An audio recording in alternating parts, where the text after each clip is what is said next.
Welcome to be a cracker YouTube channel. आप सभी का स्वागत है आपके अपने YouTube channel be a cracker में। मैं शिवम शुक्ला आप सभी का हार्दिक स्वागत करता हूं।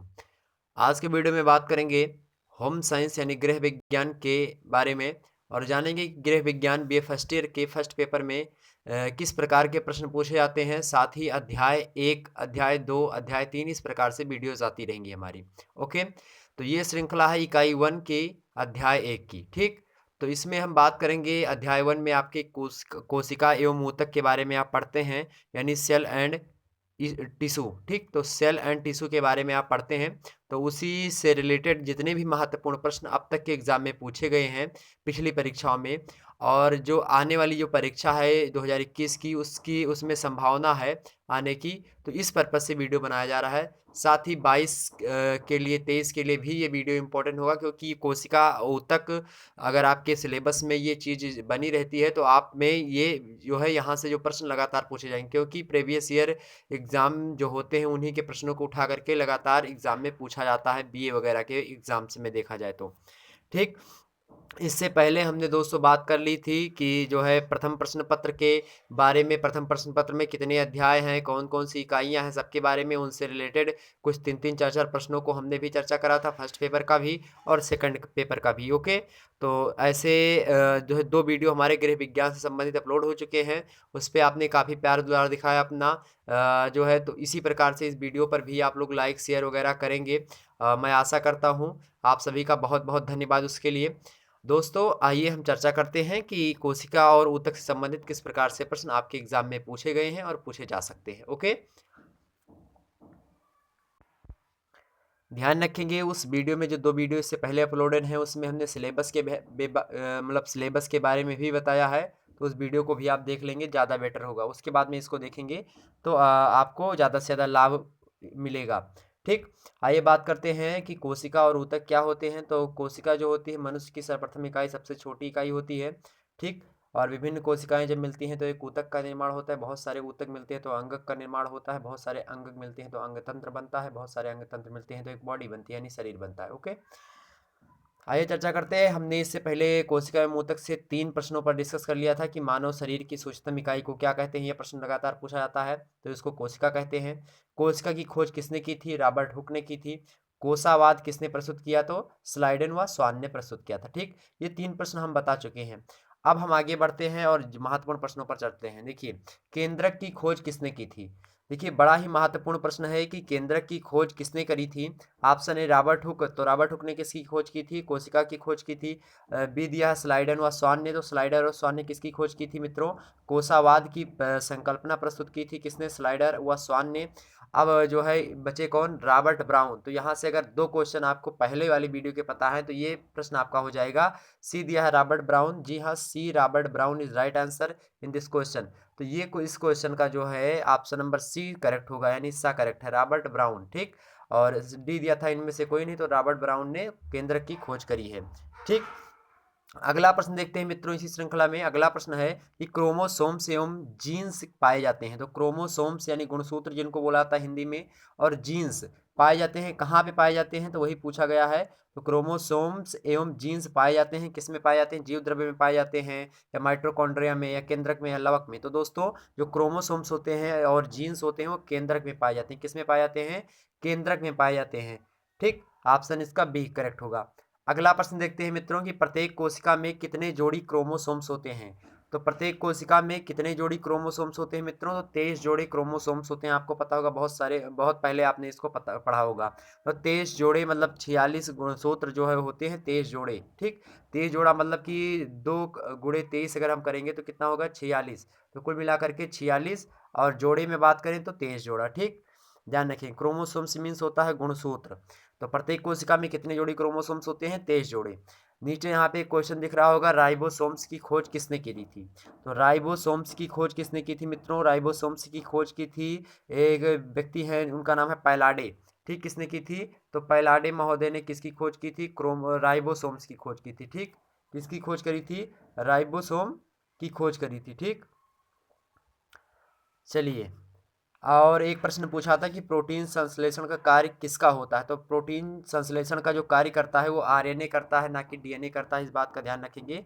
तो प्रोटीन संश्लेषण का कार्य कौन करता है, आरएनए, ठीक, राइबो न्यूक्लिक एसिड, तो ये करता है राइबोसोम, सॉरी, पर प्रोटीन का संश्लेषण करता है, ठीक। और एक प्रश्न बड़ा ही महत्वपूर्ण और है कि पाचक एंजाइम्स किस कोशिकांग में मिलते हैं, तो वो लाइसोसोम्स में मिलते हैं, ठीक। कभी कभी आपको दिक्कत होती है राइबोसोम और लाइसोसोम्स में, तो लाइसोसोम्स में क्या पाया जाता है, पाचक एंजाइम के कोशिकांग मिलते हैं, ठीक।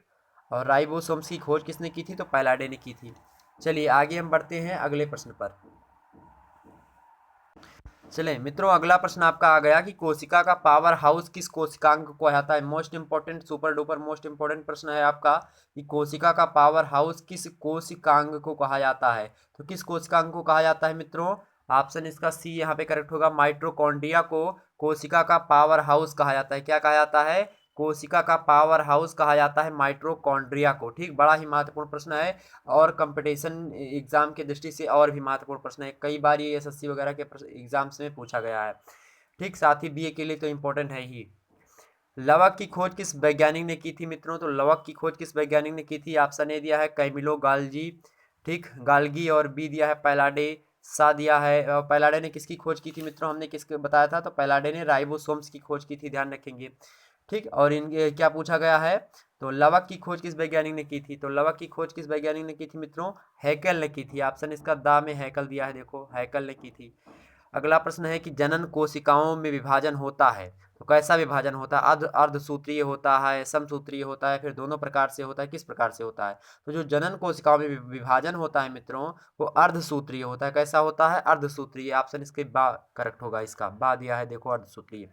अगला प्रश्न है कि जीवन का मूल आधार है, तो जीवन का मूल आधार क्या है, यहाँ पे दिया है प्रोटोप्लाज्म, यहाँ भी दिया है साइटोप्लाज्म, तो ये दोनों नहीं है। इसमें एक जीवन का जो मूल आधार होता है उसका नाम है जीव द्रव्य, तो जीव द्रव्य, ठीक। क्या ध्यान रखेंगे, जीव द्रव्य, जीवन, तो जीवन से जीव याद रखेंगे, और द्रव्य, द्रव्य मीन्स होता है जो है तरल पदार्थों को ही, तो वही देखेंगे। तो जीव द्रव्य क्या होता है, जीवन का मूल आधार होता है, ठीक। इस बात को ध्यान, जीवन का मूल आधार क्या है, जीव द्रव्य है। जनन कोशिकाओं में विभाजन होता है, तो कैसा विभाजन, अर्धसूत्रीय। लवक की खोज किसने की थी, हैकल ने की थी। कोशिका का पावर किस कोशिकांग को कहा जाता है, माइटोकॉन्ड्रिया को, ठीक। ये चार प्रश्न आपके यहाँ पे तैयार हो गए। आगे बढ़ते हैं, साथ ही साथ याद करते हुए चलेंगे हमारे साथ आप लोग। अगला प्रश्न है कोशिका का सबसे महत्वपूर्ण अंग कौन सा है। देखिए मित्रों, एक बार आप देख लीजिए, कोशिका भित्ति, कोशिका द्रव्य, केंद्रक, सभी क्या होते हैं। कोशिका का सबसे महत्वपूर्ण अंग क्या होता है, तो कोशिका का सबसे महत्वपूर्ण अंग जो होता है उसका केंद्रक होता है। तो मान लिया कोई कोशिका है, तो उसका जो केंद्रक होता है वो कोशिका का सबसे महत्वपूर्ण अंग होता है, ठीक। सबसे महत्वपूर्ण अंग कौन सा होता है, कोशिका का केंद्रक होता है। कोशिका का पावर हाउस माइटोकॉन्ड्रिया। लवक की खोज किसने की, हैकल ने। जनन कोशिकाओं में विभाजन कैसा होता है, अर्धसूत्रीय। जीवन का मूल आधार क्या है, जीव द्रव्य, ठीक। और कोशिका का सबसे महत्वपूर्ण अंग क्या है, केंद्रक। आगे बढ़ते हैं, साइटोप्लाज्म में पाया जाने वाला महत्वपूर्ण पिंड कौन सा है। कोशिका भित्ति, रसधानी, केंद्रक, जीवद्रव्य, क्या होता है। तो साइटोप्लाज्म में पाया जाने वाला जो महत्वपूर्ण पिंड है मित्रों, वो होता है केंद्रक। तो साइटोप्लाज्म में जो पाया जाता है महत्वपूर्ण पिंड, उसको कहते हैं केंद्रक। ऑप्शन इसका डी करेक्ट होगा। अगला प्रश्न है कि आरएनए उपस्थित होता है। आरएनए किस में उपस्थित होता है मित्रों, तो किस में उपस्थित होता है, राइबोसोम में उपस्थित होता है। राइबोसोम में क्या उपस्थित होता है, आरएनए, ठीक। और आरएनए ही क्या करता है, प्रोटीन संश्लेषण का कार्य करता है। किसका कार्य, तो जो है प्रोटीन संश्लेषण का कार्य करता है कौन, आरएनए, ठीक। क्या क्वेश्चन पूछा गया था कि जो है आरएनए उपस्थित होता है किसमें, तो राइबोसोम में। राइबोसोम की खोज किसने की थी, पैलाडे ने, ठीक। ये बात हमने बताई आपको। अगला है कि कोशिका का परिवहन तंत्र कहते हैं, तो कोशिका का जो परिवहन तंत्र है वो किसको कहते हैं, तो एंडोप्लाज्मिक, क्या, एंडोप्लाज्मिक रेटिकुलम। ऑप्शन इसका देखिए यहाँ पे आ करेक्ट है, क्या, एंडोप्लाज्मिक रेटिकुलम इसको कहा जाता है। और ध्यान रखेंगे इसको हिंदी में अंतः प्राढ़भ जालिका कहते हैं। क्या, अंतः प्राढ़भ जालिका बोलते हैं इसको, ठीक। और इंग्लिश में इसको बोलते हैं क्या है, एंडोप्लाज्मिक रेटिकुलम, ठीक। ध्यान रखेंगे इस बात को। तो हमने यहाँ पे चार प्रश्न समझा, जल्दी से इसको भी एक बार फिर से रिवाइज करते हैं। कोशिका का सबसे महत्वपूर्ण अंग कौन सा है, कोशिका का सबसे महत्वपूर्ण अंग केंद्रक है। साइटोप्लाज्म में पाया जाने वाला महत्वपूर्ण पिंड कौन सा है, केंद्रक है। आरएनए में उपस्थित क्या होता है, राइबोसोम होता है। कोशिका जो है, अब यहाँ पे अगले प्रश्न की ओर बढ़ते हैं हम। कोशिका का सबसे महत्वपूर्ण अंग कौन सा है, वही फिर आ गया क्या? आगे बढ़ते हैं, एक मिनट देख ले सही से। चले मित्रों, हाँ यहाँ पे देखिए नया प्रश्न आपके सामने है कि माइटोकॉन्ड्रिया की खोज करने वाले वैज्ञानिक का क्या नाम है? माइटोकॉन्ड्रिया की खोज करने वाले वैज्ञानिक का क्या नाम है? एल्टमान। एल्टमान ऑप्शन बी में दिया है, एल्टमान। एल्टमान महोदय ने किसकी खोज की थी? माइटोकॉन्ड्रिया की खोज की थी मित्रों। किसकी खोज? माइटोकॉन्ड्रिया की खोज की थी। ठीक, ध्यान रखेंगे। राइबोसोम्स की खोज किसने की थी? ध्यान रखेंगे, राइबोसोम्स की खोज किसने की थी? पैलाडे ने। ठीक, कोशिका की खोज रॉबर्ट हुक। कोशावाद की परिकल्पना स्लाइडेन व स्वान ने। ठीक, केंद्रक की खोज रॉबर्ट ब्राउन। ठीक, इस बात को सभी को ध्यान रखते हुए आप चलेंगे आगे। ठीक, साथ ही लवक की खोज भी पूछा था हमने। लवक की खोज किसने की थी? हैकल ने। ठीक, और माइटोकॉन्ड्रिया की खोज किसने की थी? एल्टमान महोदय ने। एल्टमान महोदय, ऑप्शन इसका बी करेक्ट। आगे बढ़ते हैं, बैक्टीरिया की खोज मतलब सॉरी बैक्टीरिया होते हैं तो बैक्टीरिया कैसे होते हैं? एक कोशिकीय, बहुकोशिकीय, या फिर एक कोशिकीय बहुकोशिकीय दोनों होते हैं, फिर इनमें से कोई नहीं होते। तो बैक्टीरिया मित्रों कैसे होते हैं? बैक्टीरिया जो होते हैं वो एक कोशिकीय होते हैं, ऑप्शन इसका आ करेक्ट होगा। अगला प्रश्न है कि कोशिका का आवरण किसे कहा जाता है? कोशिका का आवरण किसे कहा जाता है मित्रों? आपको ध्यान रखेंगे यहाँ पे तो ऐसे कोशिका भित्ति आपको पता ही होगा। कोशिका भित्ति को कोशिका का आवरण कहा जाता है, मतलब उसको ढके रहने वाले, उसको उसकी रक्षा करने वाले को उसी को भित्ति बोला जाता है। ठीक, तो कोशिका भित्ति को कोशिका का आवरण कहा जाता है। जैसे कि आप कार वगैरह जब खरीदते हो तो उसको ढकने के लिए जो आवरण होता है, उसी प्रकार से कोशिका को ढकने के लिए कोशिका भित्ति होती है। ठीक, अब वो कृत्रिम रूप से नहीं होती, वो प्राकृतिक देन है। ठीक, आगे बढ़ते हैं। अगला प्रश्न है कि समान कोशिकाओं के सुसंगठित समूह या झुंड को क्या कहते हैं? मोस्ट इंपॉर्टेंट प्रश्न है मित्रों, और बड़ा ही सहज प्रश्न है, लेकिन आपको शायद इसमें थोड़ी बहुत उलझन हो। तो समान कोशिकाओं के सुसंगठित समूह या झुंड को हम क्या कहते हैं? तो सुसंगठित कोशिकाओं के मतलब समान कोशिकाओं के समूह को या फिर झुंड को हम कहते हैं क्या? ऊतक। ऑप्शन इसका आ करेक्ट होगा। ठीक, आगे बढ़ते हैं, फिर एक बार यहाँ पे पूरा हम रिवाइज करते हैं 1 मिनट में। तो माइटोकॉन्ड्रिया की खोज किसने की थी? अल्टमान ने। बैक्टीरिया कैसे होते हैं? एक कोशिकीय होते हैं। कोशिका का आवरण क्या कहलाता है? कोशिका भित्ति कहलाती है। ठीक, समान कोशिकाओं के सुसंगठित समूह या झुंड को क्या कहते हैं? ऊतक कहते हैं। ठीक, चलिए आगे बढ़ते हैं हम।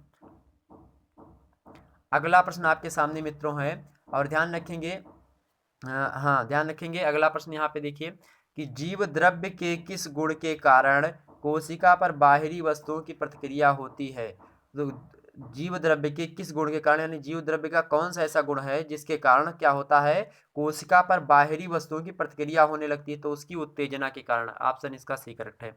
अगला प्रश्न है शरीर का आधार बनाता है, तो शरीर का आधार कौन बनाता है? शरीर का आधार तंत्रिका ऊतक बनाता है। ऑप्शन इसका डी यानी दा करेक्ट है। ठीक, ऑप्शन इसका दा।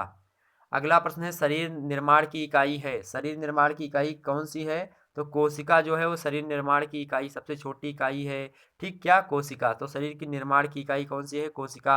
अगला है कि कोशिका झिल्ली बनी होती है, तो कोशिका झिल्ली किसकी बनी होती है? कैल्शियम लवण से बनी होती है, कैल्शियम कार्बोनेट इत्यादि वगैरह से। ठीक, तो कैल्शियम लवण से बनी होती है, यानी कैल्शियम साल्ट से बनी होती है। ठीक, कोशिका झिल्ली बनी होती है कैल्शियम लवण से। शरीर का निर्माण की इकाई कौन सी है? कोशिका है। शरीर का आधार बनता है या बनाता है तंत्रिका ऊतक। जीव द्रव्य के किस गुण के कारण कोशिका पर बाहरी वस्तुओं की प्रतिक्रिया होती है? तो उत्तेजना के कारण। ठीक, इतनी बात ध्यान हो गई आपको। आगे बढ़ते हैं, चलिए अगला प्रश्न आपके सामने मित्रों आ गया। अगला प्रश्न है, एक प्रश्न ध्यान रखेंगे, एक प्रश्न पूछा जाता है कि जो है केवल जंतु कोशिका में ही कौन सा चीज पाया जाता है? तो सेंट्रोसोम जो होता है वो केवल जंतु कोशिका में ही पाया जाता है, और मनुष्य कोशिका में नहीं पाया जाता। क्या? सेंट्रोसोम। ठीक, इस बात को भी ध्यान रखेंगे। चलिए अगला प्रश्न देखते हैं, कोशिका का परिवहन तंत्र कहलाता है। अभी हमने इससे पहले देखा था कि कोशिका का परिवहन तंत्र कैसे कहते हैं। एक बार फिर से वही क्वेश्चन जो है रिपीट होगा, क्योंकि ये बड़ा ही महत्वपूर्ण प्रश्न है। तो एंडोप्लाज्मिक रेटिकुलम को हम कहते हैं एंडोप्लाज्मिक रेटिकुलम, ये देखिए यहाँ पे लिखा है, ऑप्शन इसका करेक्ट होगा। अगला प्रश्न दोस्तों हम देखते हैं। अगला प्रश्न है आपका कि कोशिका विभाजन की क्रिया प्रारंभ होती है। कोशिका विभाजन की क्रिया प्रारंभ होती है, किससे प्रारंभ होती है मित्रों? केंद्रक से। ऑप्शन इसका बी करेक्ट है, केंद्रक से कोशिका विभाजन की क्रिया प्रारंभ होती है। अगला प्रश्न है केंद्रक के विभाजन को क्या कहते हैं? तो केंद्रक के विभाजन को मित्रों क्या कहते हैं? कैरियोकाइनेसिस। क्या कहते हैं? कैरियोकाइनेसिस। ऑप्शन इसका आ करेक्ट है, कैरियोकाइनेसिस। और आगे इसी से रिलेटेड एक प्रश्न यहाँ पे दिया है कि केंद्रक विभाजित जब हो जाते हैं तो इस क्रिया को तो काइरियोकाइनेसिस कहते हैं हम, लेकिन उसके बाद में अंतःकोशिका द्रव्य दो भागों में बढ़ जाता है। जो अंतःकोशिका द्रव्य होता है वो भी दो भागों में बढ़ जाता है, और इस क्रिया को अब हम क्या कहते हैं, तो इस क्रिया को मित्रों हम कहते हैं साइटोकाइनेसिस। क्या कहते हैं? साइटोकाइनेसिस। जब अंतःकोशिका द्रव्य दो भागों में बढ़ता है तो इस क्रिया को हम साइटोकाइनेसिस कहते हैं, लेकिन जब केंद्रक जो है विभाजित होता है तो हम इसको कैरियोकाइनेसिस कहते हैं। क्या? कैरियोकाइनेसिस और साइटोकाइनेसिस। ठीक, ध्यान रखेंगे, जब केंद्रक विभाजन होता है तो कैरियोकाइनेसिस, और जब अंतःकोशिका द्रव्य दो भागों में विभाजित होता है तो साइटोकाइनेसिस कहते हैं। ठीक, इस बात का ध्यान रखेंगे हम। एक प्रश्न बहुत जरूरी पूछा था, संयोजी ऊतक किसे कहते हैं? तो एक अंग से दूसरे अंग को जोड़ने वाली कोशिका को हम संयोजी ऊतक कहते हैं। क्या क्वेश्चन पूछा आता है कि एक अंग से दूसरे अंग को जोड़ने वाली कोशिका को क्या कहते हैं, फिर कोशिकाओं को क्या कहते हैं, तो उसको हम संयोजी ऊतक कहते हैं। या फिर ऐसे प्रश्न पूछा आता है कि निम्न में से संयोजी ऊतक मतलब की परिभाषा है, तो एक अंग से दूसरे अंग को जोड़ने वाली कोशिकाएं। ठीक, इस बात को ध्यान रखेंगे। सबसे दृढ़ ऊतक कौन सा है? तो वसामय जो ऊतक होते हैं सबसे दृढ़ होते हैं, सबसे जो है कठोर होते हैं। इतना प्रश्न आपने समझा, बड़े ही महत्वपूर्ण ढंग से समझा। ठीक, और जहाँ तक है लगभग 15 मिनट में आपने जो है पूरा का पूरा ऊतक से रिलेटेड और कोशिका से रिलेटेड महत्वपूर्ण प्रश्नों को समझा, जिनकी परीक्षा में आने की संभावना है। एक बार फिर से देखें, कोशिका की खोज किसने की थी? रॉबर्ट हुक ने की थी। कोशावाद किसने प्रस्तुत किया? स्लाइडन व स्वान ने। केंद्रक की खोज किसने की? रॉबर्ट ब्राउन ने। क्रोमोसोम एवं जीन्स पाए जाते हैं केंद्रक में। प्रत्येक कोशिका में कितने जोड़ी क्रोमोसोम्स होते हैं? 23 जोड़े। राइबोसोम्स की खोज किसने की थी? पैलाडे ने। प्रोटीन संश्लेषण का कार्य किसका होता है?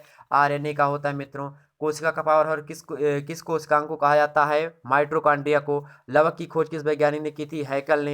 जनन कोशिकाओं में विभाजन होता है, अर्धसूत्रीय विभाजन होता है। जीवन का मूल आधार क्या होता है? जीव द्रव्य। कोशिका का सबसे महत्वपूर्ण अंग है केंद्रक। साइटोप्लाज्म में पाया जाने वाला महत्वपूर्ण पिंड है केंद्रक। आरएनए में उपस्थित होता है राइबोसोम। कोशिका का परिवहन तंत्र कहते हैं एंडोप्लाज्मिक रेटिकुलम को। माइटोकॉन्ड्रिया की खोज किसने की थी? अल्टमान ने। बैक्टीरिया होते हैं कैसे? एक कोशिकीय। कोशिका का आवरण कहलाता है कोशिका भित्ति। समान कोशिकाओं के सुसंगठित समूह या झुंड को हम ऊतक कहते हैं। ठीक, इस बात को, इतनी बात आपके माइंड में गई होगी जहाँ तक है। शरीर निर्माण की इकाई किसको कहते हैं? कोशिका को। शरीर का आधार बनाता है तंत्रिका ऊतक। ठीक, इस सभी बातें ध्यान रखें। कोशिका झिल्ली बनी होती किसकी? कैल्शियम लवण से बनी होती है। ठीक, इस सारी बातों का ध्यान रखें। सबसे दृढ़ ऊतक क्या है? वसामय ऊतक। तो इतनी सारी क्वेश्चन हमने लगातार आपको बताए, और 1 मिनट के अंदर हमने रिवीजन भी कर लिया सारी चीज़ों को। तो फिर मिलते हैं दोस्तों एक ऐसे प्रकार के दूसरे अध्याय में, आपको मिलते हैं। दूसरा अध्याय आपका क्या होगा? दूसरा अध्याय है मित्रों हृदयग्राही संस्थान। क्या? हृदयग्राही संस्थान। तो मिलते हैं दोस्तों हृदयग्राही संस्थान के महत्वपूर्ण प्रश्नों के साथ। तब तक के लिए जय हिंद, जय भारत।